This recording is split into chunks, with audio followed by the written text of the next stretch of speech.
कभी सोचा है जो बड़ी बड़ी खोजें होती हैं, ये ब्रेक थ्रूज, आखिर ये शुरू कैसे होती हैं? किसी जवाब से नहीं, बल्कि एक सही सवाल से। हर खोज की, हर नई समझ की शुरुआत एक अच्छे सवाल से ही होती है।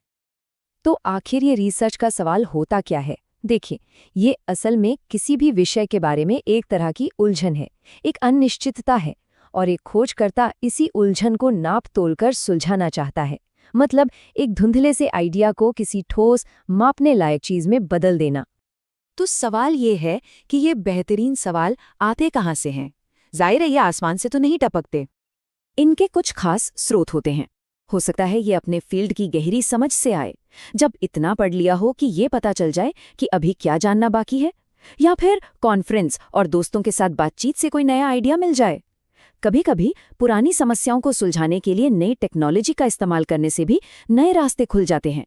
या हो सकता है रोजमर्रा के काम में ही कुछ ऐसा दिख जाए जो गौर करने लायक हो।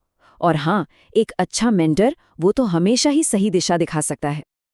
अब एक मजेदार बात, रिसर्च का कोई भी सवाल हो, वो असल में सिर्फ दो में से किसी एक टाइप का होता है। चलिए देखते हैं ये दो टाइप कौन कौन से हैं। एक तरफ है डिस्क्रिप्टिव सवाल, ये बस पूछते हैं क्या है, इनका काम है किसी चीज को नापना, उसकी मात्रा बताना। और दूसरी तरफ है एनालिटिकल सवाल, ये पूछते हैं क्या इन दोनों में कोई लिंक है।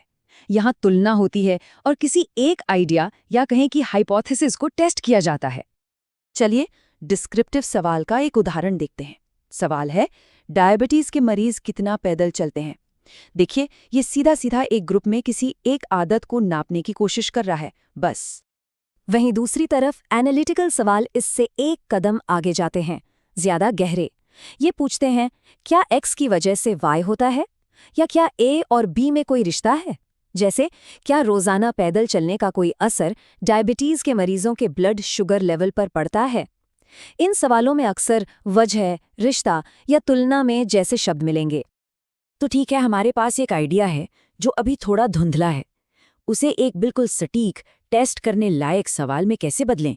इसके लिए 6 स्टेप्स हैं।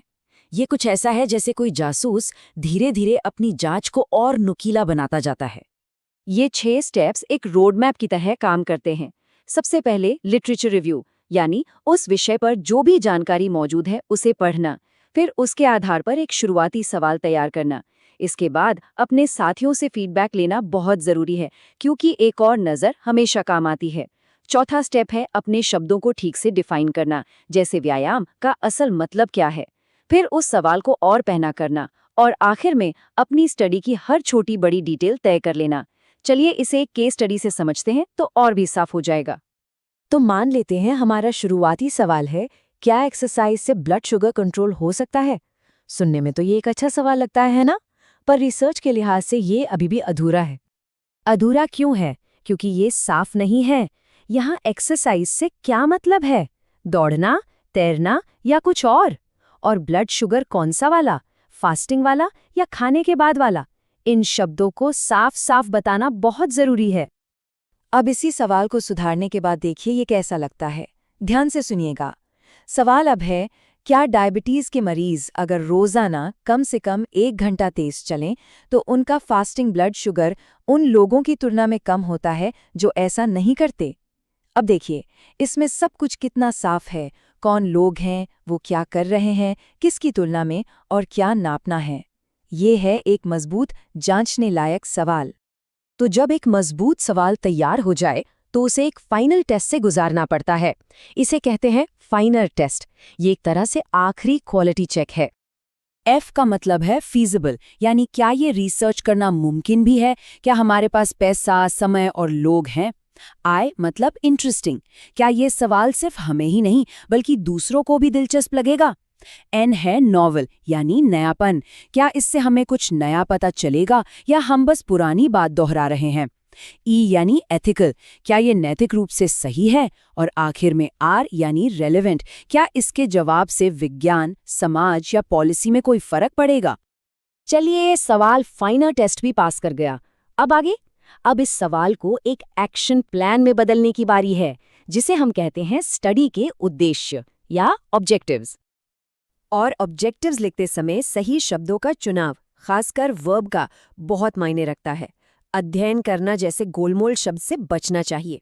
अगर सवाल डिस्क्रिप्टिव है तो आकलन करना जैसा शब्द बेहतर है, और अगर एनालिटिकल है तो निर्धारित करना जैसा शब्द इस्तेमाल होना चाहिए, एकदम सटीक। तो इस पूरे बातचीत का निचोड़ एक लाइन में है, और इस पर जरा गौर कीजिएगा। अगर आपका रिसर्च का सवाल ही गलत है तो फिर चाहे कितनी भी मेहनत कर ली जाए वो काम नहीं बच सकता। मतलब पूरी इमारत की नींव ही अगर गलत हो तो फिर क्या फायदा। पहला कदम सही होना ही सबसे जरूरी है। तो अब सवाल यही है कि वो अगला बेहतरीन सवाल क्या होगा।